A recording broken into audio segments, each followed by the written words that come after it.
Hello and welcome back.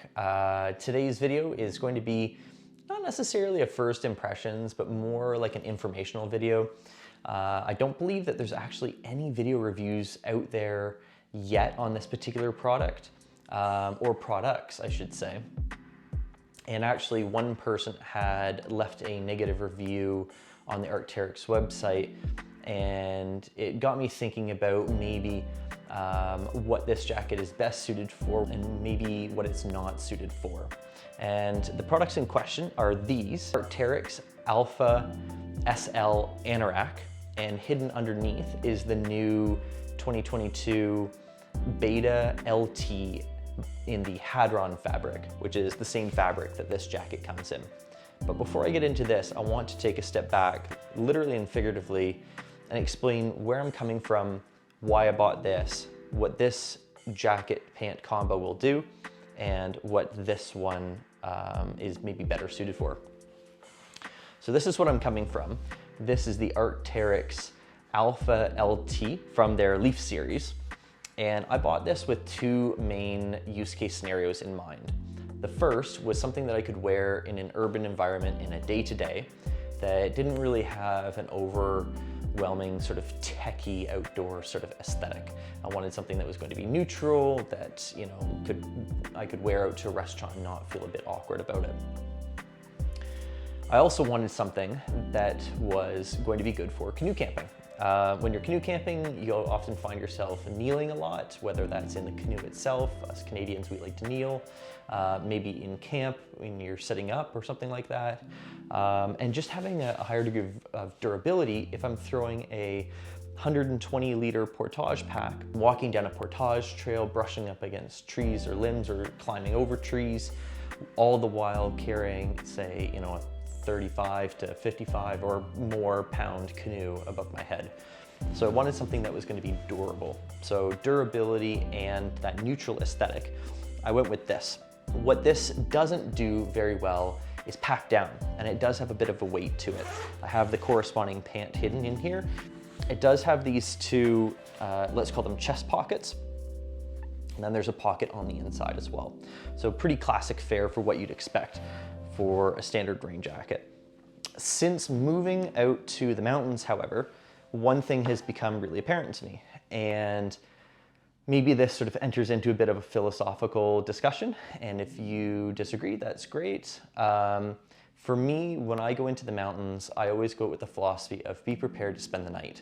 Unless I'm going to be in such a highly trafficked area with readily available first responders or search and rescue or some sort of organization or personnel to help bring you out, I go out there with the intention of be prepared to spend the night. And that to me means a jacket and pant, headlamp, fire starter, emergency communication device, extra food, extra water, that sort of thing. Is that kind of a bit extreme? I mean, maybe, but even in front country, you could take a tumble down a cliff, and if somebody doesn't see you, you might not be able to bring yourself out. So having those clothes and insulating layers and equipment to help spend the night, that's my personal philosophy. That's what I believe in. But as mentioned, this does not pack down very well because it was never really part of the intention. Whether it's the light is right philosophy or just the sake of comfort, saving grams and saving volume, I wanted to get something lighter for the last couple of years. Last year, in spring-summer 2021, Arc'teryx came out with this product, the Alpha SL Anorak. And I love anoraks because zippers are often the heaviest component when compared to a fabric. Most people, I think, when they're wearing a rain jacket, don't leave it fully unzipped to flap around in the wind anyways. So they often have it zipped up halfway. So if I can save a little bit of weight, also, and packability. Zippers don't like to, be packed down super well. So if I can get something that can pack down better, lighter weight, reflects the way that I'm actually gonna use the product, yeah, big fan, why not? However, as mentioned, on that same philosophy of be prepared to spend the night, when Arc'teryx came out with this jacket, they did not come out with an accompanying pant. Now, I spoke to a couple of Arc'teryx staff members about this. They maybe suggested that this is more intended for like alpinism, and you might already be wearing something that's going to be naturally water resistant on the bottom. Okay, perhaps. But for, I think, the broadest, group of people, day hikers, backpackers, there really wasn't, any pant to go along with it. There was a Zeta. They had, which I think might have been a pack light, so not the 3-layer. And then by the time you got into a 3-layer, you were actually kind of looking at like an Alpha LT, which I already had, which is what I was trying to get away from. So I held off buying it. This year though, I'm pleased to announce that Arc'teryx came out with a new Beta LT that uses this same Hadron face fabric. It's very lightweight, has kind of like a cool texture, and you can feel like the little bumps on it of the ripstop material that they have interwoven into it. I'll just take a moment to actually talk about why I believe the importance of pants. Again, I live in Canada. It's quite cold up here, and especially in the mountains, realistically, you can expect that it can snow on any given day. And often around 4 p.m., it'll start to rain anyways. So while I know there's a pervasive attitude, philosophy, whatever, of embrace the suck when it comes to just getting wet, I don't personally subscribe to that. If I was in Florida and I just wanted a raincoat to sort of, keep me comfortable, but the ambient temperature is 25 Celsius, sure, okay, if anything, that might feel pretty refreshing. But in Canada, where even in the peak of summertime, you can expect, it to drop, close or below zero.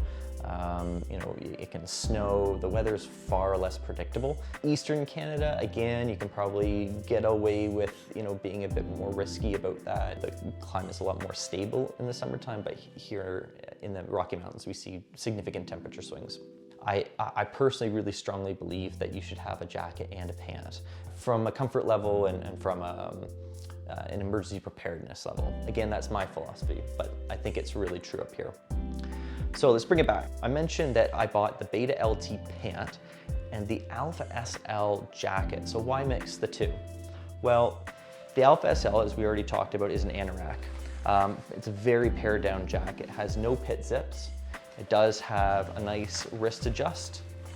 There is adjustment on the hem, and then there's a chest pocket. Now this pocket's actually huge. It goes down to about here, and it goes all the way up to the shoulder seam up here. So I've tested it, and I can already fit a pair of gloves in this pocket, and you'd hardly know that they were there, which is really quite nice. Inside of the jacket, you can see there is no pocket on the inside on either side. So it's very pared down. The Beta LT has, like this jacket, the two chest pockets, but it also does not have any pit zips. And so I really had to give some hard critical thought about which one I wanted. I'll admit that Beta LT will be easier for donning and doffing. Spoke with one Arc'teryx personnel, and she had suggested that when you're climbing into your tent, it might be easier to unzip that jacket, to take it off, and not have, pulling water and splashing water all over the place. Valid criticism. I think for me though, the jackets were just too similar. Having owned a jacket now with these dual chest pockets for 4 years, I really don't make very good use of them when I'm hiking. I don't like that extra bulk on my chest. I might throw a pair of gloves in there, maybe some shot blocks, but that's about it. So going down to the single pocket, I don't think I'm really losing any functionality between the two. So if I think about it less as losing functionality and actually what features do I gain on the Beta LT, well, for me personally, that full-length zipper is not that big of a deal. The dual pocket's not that big of a deal. What might have actually tipped the scales for me, sort of literally and figuratively, is if the Beta LT had pit zips to have the ability to dump out that extra heat. But because it doesn't, that means that this jacket and the Beta LT are so similar, there's actually like a 46-gram difference according to the Arc'teryx website. So not that it was about weight, but I didn't think that the Beta LT had any advantages. So if you think that you might use those pockets or the Anorak is a deal breaker for you, Absolutely, grab the Beta LT. It's made with the same fabric. For me, however, though, I had no problem going with the Anorak. I like the easier ability to pack it down. I'll take the extra gram savings where I can, but I will say if that Beta LT had the pit zips, that's actually the jacket that I would have bought. So I want to take a minute here to show you what this looks like in terms of fitment and maybe some other details that you might not see on the internet. So these are the Beta LT pants, and there's a few details that you might not know. The first is it uses this really interesting waist adjustment. It's only on the right-hand side, and it's a fabric cord with a pull stop. And if I cinch this all the way in, the way that I release it is if I pull it back, you see that the pant doesn't really want to come back into its own shape. So what you can do here is you can use the exterior to pull that through, and then you can extend it all the way out. Even in its extended position like this, it's still going to be a bit difficult to put on. So Arc'teryx has full length zips on each side with a snap at the top. So instead of a traditional sort of snap fly situation at the front of most pants, what you can do is you can take the snap off the side, one side, you could do both if you really want to, and then step into the pant that way. On the bottom, what's really, really nice is it has a dual fabric. So this is a much heavier, more durable fabric. So if you're kicking, between your pants. Let's see if I can illustrate that. There we go. On the bottom, you have a adjustable cuff here with a nice cord keeper, so you can pull the remaining up. And then again, there's another snap closure at the bottom. There are two small rivets, one on each side, and I actually have no idea what these are for. If you know what they're for, please let me know. I'd be very interested. The men's version has a small fly. It's very small, so not the most usable, if I'm being totally honest. Now, I'd mentioned earlier that one person had left a negative review on the Arc'teryx website, specifically as it applied to these pants. And they had said they were jumping in and out of a vehicle and using it sounds like sort of vacationing in Iceland. I don't see any reason why this wouldn't have stood up for that person in that use case. There was a couple of tears and delamination, a couple of holes. It was actually kind of surprising. So I haven't had the opportunity to use this in the field because I bought this with summer in mind, and it's still the end of winter or getting into transition season here. So that is something I'll have to keep you updated on if I do experience any issues. The way that Arc'teryx salespeople were describing this particular product was that it was for alpinism. The person who is doing a summit and they just need to throw on a quick emergency shell if the weather turns. I actually think that the better target demographic, so to speak, is actually hikers. I've seen a trend in the industry where people are going with jackets that have lighter and lighter and lighter face fabrics, all the way down to like a 7D. And that's fine because Backpacking Light actually did a really good podcast where they established more or less that the breathability, the MVT, or the moisture vapor transfer rate, actually is largely dependent on the face fabric. So as a quick review, when it comes to Gore-Tex jackets, you have a 3-layer jacket, not a pack light. You have a fabric on the inside, laminated to the Gore-Tex membrane with a laminated face fabric on the outside. And likely the reason that Arc'teryx does not actually publish their MVTR rates for any of their jackets, it's probably because an SL to an LT to an AR to an SV are essentially using the same backing fabric material, the same Gore-Tex membrane, and the only thing that's changing is that face fabric, which makes sense given the application, the SV being very durable. However, it would be reasonable to assume, though, that the thicker face fabrics are going to impact breathability. So the concern, though, with going to those really, really light face fabrics to maximize that membrane, that Gore-Tex membrane breathability, is you start to lose durability. And that was the one thing that excited me the most about this Hadron fabric, because it is very lightweight. However, it appears to be very durable. So we're gonna see how that actually translates, but that is the perceived benefit of going with this particular jacket. In fact, it's largely, I suspect, why Arc'teryx omitted pit zips on this, because they're probably relying upon the jacket being breathable enough. One thing as it applies to this jacket that I was kind of wondering about is fit and layering.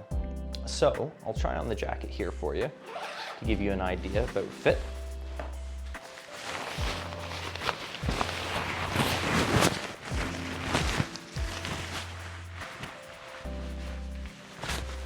As you'll notice, it's quite thin in the body, but fairly large and fairly long in the arm. For hiking, you might find this to be a bit annoying because I can, as you can see, roll it up quite a bit. But I suspect that they've done that so that you maximize overhead reaching. Again, thinking those alpine demographic. So when it comes to layering, behind me I have the Atom AR. I'm gonna try that on to sort of show you how that all fits together. This is a jacket that is probably much thicker than I would normally use this with, unless I'm going snowshoeing in the wintertime or doing some sort of winter activity where I'd want the thicker jacket. I would probably pair this in the summertime with something more like an LT or a merino hoodie.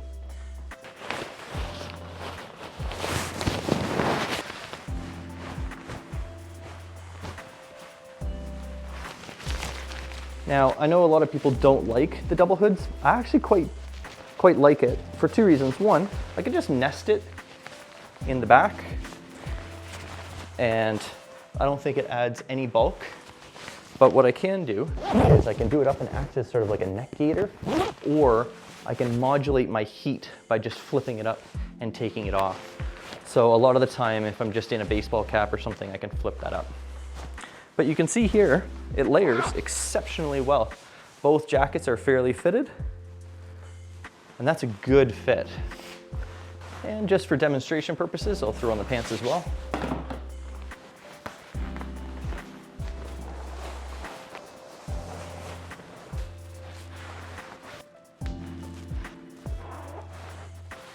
There you have it.